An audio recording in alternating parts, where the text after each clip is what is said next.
Kami akan awali informasi pertama mengenai Rektor Perbanas Hermanto Siregar berharap agar Pemprov DKI Jakarta dapat mengambil tindakan tegas untuk mengendalikan COVID-19 saat PSBB total diberlakukan di wilayah DKI Jakarta mulai 14 September 2020. Sementara itu, para pelaku usaha ingin agar bidang usaha berorientasi ekspor tidak ditutup mengingat permintaan ekspor sudah mulai meningkat. Kebijakan pemerintah Provinsi DKI Jakarta menerapkan kembali PSBB menuai berbagai respon pelaku usaha dan akademisi. Rektor Perbanas Hermanto Siregar meminta pemerintah Provinsi DKI Jakarta untuk mengambil tindakan tegas dalam mengendalikan COVID-19. Menurutnya, pemerintah Provinsi DKI harus belajar dari pengalaman PSBB bulan Maret hingga Mei yang lalu agar tidak membuka kegiatan ekonomi terlalu cepat jika kedisiplinan masyarakat terhadap protokol kesehatan masih rendah. Hermanto berharap penerapan kembali PSBB dapat menurunkan kasus positif COVID-19 di DKI Jakarta. Dengan kondisi yang aman, masyarakat bisa lebih nyaman beraktivitas dan melakukan konsumsi. Upaya-upaya pemulihan ekonomi nasional, harapan investasi itu tidak akan masuk, tidak akan terjadi dengan sendirinya.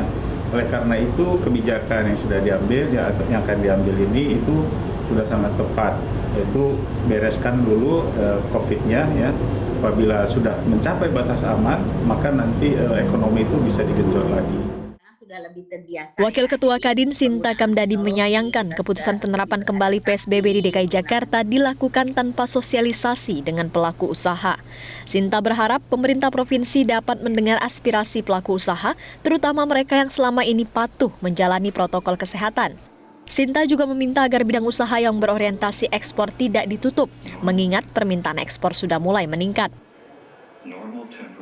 Jadi ini yang sangat memuatkan buat kami ya, karena kan ini ekonomi sudah baru dengan PSBB transisi kan sudah baru mulai bergerak ya. Ini juga masih mulai bergerak, bukannya belum balik, masih jauh dari kembali sebelum pandemi. Jadi ini baru mulai perlahan-lahan berjalan, terus sekarang mesti direm lagi, mesti diberhentikan. Jadi memang kami mengerti ya bahwa nggak punya pilihan. Kalau memang kalau COVID-nya tidak bisa dikendalikan, ya pasti ini harus sekarang dikurangi kembali aktivitasnya. Dengan diterapkannya PSBB, maka sejumlah tempat usaha, perkantoran, dan tempat ibadah akan ditutup.